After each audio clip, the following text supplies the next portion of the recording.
Hey, welcome back. We are very excited to have you back with us today. My name is Joe. And I'm Ryan. We are from Team Happy Caveman, and today we are sitting down for a Tribal Spark interview with Steve Engdahl. Steve has been on the front lines in education for the last 34 years, primarily as a middle school counselor, but you'll hear some of the different roles that he was able to play. He was a counselor for a big chunk of that time at Minneapolis Academy here in Minneapolis, Minnesota. And there were really 4 points that I think stuck out to Ryan and I. One of them was just the importance of creating a strong team. He talks about how no one person can do this alone, and when we're on the same page, it really makes a big difference. He also talked about the importance of when you're making a difference in a kid's life, that many times it's not the actual spark moment, might not be you. You might have been somewhere else along the line. We call it the foundation to the foundation of the spark. It's pretty cool. Yes, and 2 ideas that stuck out to me. It was tough to pick only 2 because he was just so full of wisdom and great advice. But the first is about how to have difficult conversations, and the way he set it up, if you do it right, it doesn't even have to be difficult, essentially. Then he kind of wraps things up. The second point I picked out was the question that every educator asks themselves at the end of the career, and just how to work through that question. So sit back, relax. You are going to get the condensed 15-minute version or so right here, and then we'll tell you a little bit about how you can get your hands on the full version of this interview at the very end. Enjoy. So we worked with middle school kids, and middle school kids need community. They live community. They are relationally confused. They're relationally motivated. They're relationally charged all the time. And what we did is we formed a community of adults, and it was the custodians, it was the nurse, it was our administrator, it was Kari Fields, my dean of students. We were partners in arms, but we were very different. And they saw the we, and they saw the friendships, and so we were a group of people that support each other personally, professionally. We backed each other up. We had our unique ways of doing things, but it was all to the same. It never countered. You know how sometimes you've got the teacher that's, oh, that's okay. You know, don't worry about it. We'll get you through. And then the poor dean of students, they got to carry through with what they got to do, and the teacher sabotaged them. And it's always like Kari and I were kind of in charge of the school in a way. We ran the culture of the school, and then the teachers through our team meetings and just when we came together in group conferences around kids, you know, we would lead those, but then we would have the teachers share, and we spoke the same message from our unique points of view. And you can't be an effective school. Otherwise, go get a tutor or do homeschooling or something like that. But a school community has to be a healthy place, and it starts with the adults. Do you find, as being an educator and a counselor, that part of your oxygen and your fuel has been in seeing some of the long-term impact that you've been able to make? So you run into that student that graduated 10 years ago, and they go up to you and say, hey, I just want you to know that you made a connection in my life and I'll never forget it. Do you ever have those moments, or had those moments in the time that you've been teaching and counseling? That's a good question. I look for where they're at, and I kind of learn where they're at. Sometimes I run into their parents more than I run into them, because sometimes their parents are still at the school with younger kids, and then I see that. But yeah, you do. You have enough of that. Not so much, and this is part of my story, there's not that much of my personal impact on them that I think they even feel. I know I had an impact, but it was systemic. And it's what we did to develop a program that supported them. So it was like I was way underneath the foundation, but I was underneath the foundation. And we as a school supported these kids, and I really believe in the program we formed, and I believe I was part of forming the program. I was just reading I had a No Child Through the Cracks, which is what I would send out to the parents every year. I'd update it, and it's basically, we aren't going to let your kid fall through the cracks. But right after I start, it's all we. I realized this isn't my program. I was part of sponsoring and supporting and continually energizing the us that worked with the kids. And so when you go for individual credit or feedback or whatever, I haven't gotten tons of it, and I've tried not to look for it, but now that I'm 2 years out of there, it's like, did I make a difference? I don't know, but I do know. But it was that puzzle of trying to figure out, where are they strong, where are they weak, what can they overcome, and when we can't serve them anymore, we're not good enough for that kid because we can't serve their need. Interesting. I'd be interested to know how that conversation would go with a parent if you had to say, hey, I'm doing this out of the best interest of your child and your family. We don't have the resources, or we're not the best fit for where they're at in their academic journey.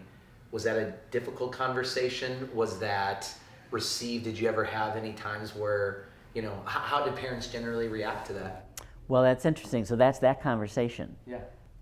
But the conversation started here because, so moving into, right, here is, so we'll move up from that beginning stage when I was in the heart of my work. We worked with grade level teams, and each team member was an academic advisor to a kid. So kind of their mini counselor. So I consider them the primary counselor on counseling light, but they were the ones that supported them. They were responsible for their success.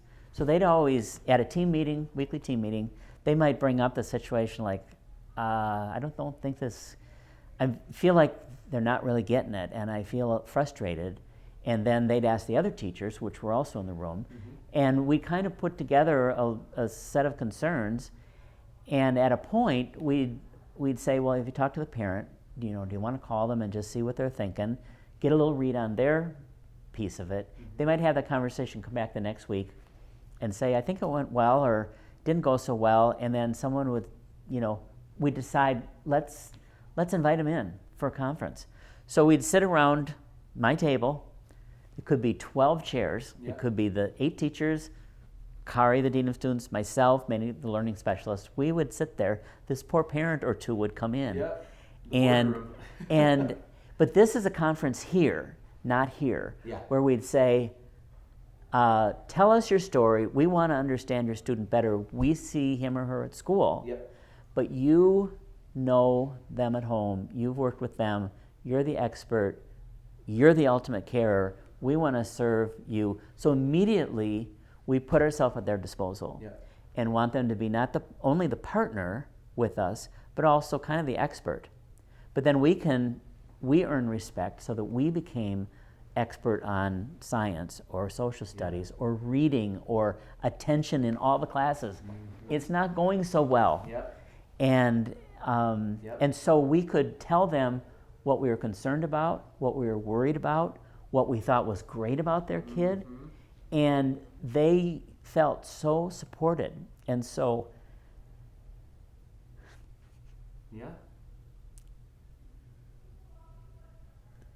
that was probably where I felt I had my biggest impact ever.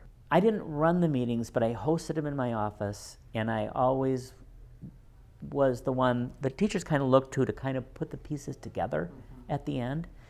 And so, I mean, in a manipulative way, you could say you had the teachers eating out of your hands, or the parents eating out of your hands.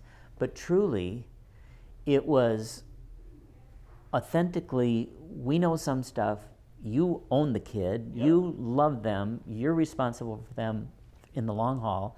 We are serving them for maybe these 3 years that we have them in middle school. And we want to do the best thing we can, one of which things we do might be to ask the question, is this working? But some of it was whether they were going to make it, but some of it was, we only have certain resources. We're a private school, we have a learning lab, we have teachers that love your kid probably more effectively or more strategically than can happen in a public school, just because of how we're set up. And that kind of made them stick sometimes longer than they even should have, because that caring trumped the resources. Yep. As I reflected for this conversation on my work, it's like, did I do anything? Did I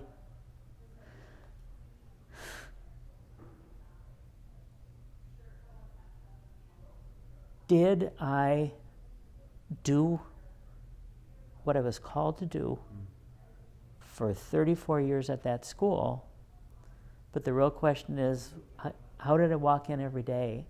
And I don't have to evaluate that. And I do believe, and I don't mean to be whatever, but I believe that God holds it all, and He is holding each one of us, and He cares about what we do, and He knows what we've done, and we don't need any feedback.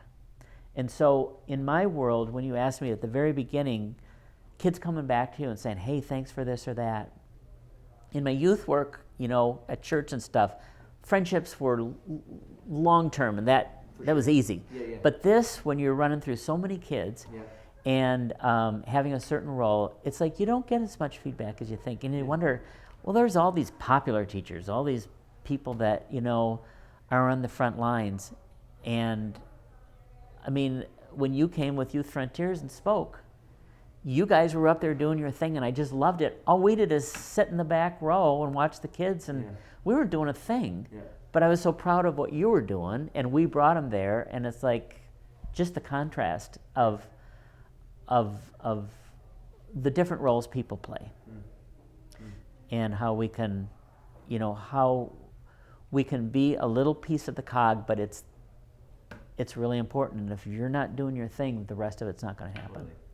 Thank you so much for taking the time to watch this interview with Steve. Don't you think he's awesome? It was amazing. His passion, his authenticity shines through, and we're really, really excited that we were able to get him in to share his wisdom. If you're interested in downloading the entire 40-plus minute interview, you can simply go to happycaveman.com. And if you do, not only are you going to hear everything you just heard in this condensed version, but you're going to hear other nuggets of wisdom, including, but not limited to... Yes, some great things about getting your mindset right when you're in your first year of teaching, how to get going. And he also has some advice to people on the other end of the spectrum of when to know when it's time to leave education.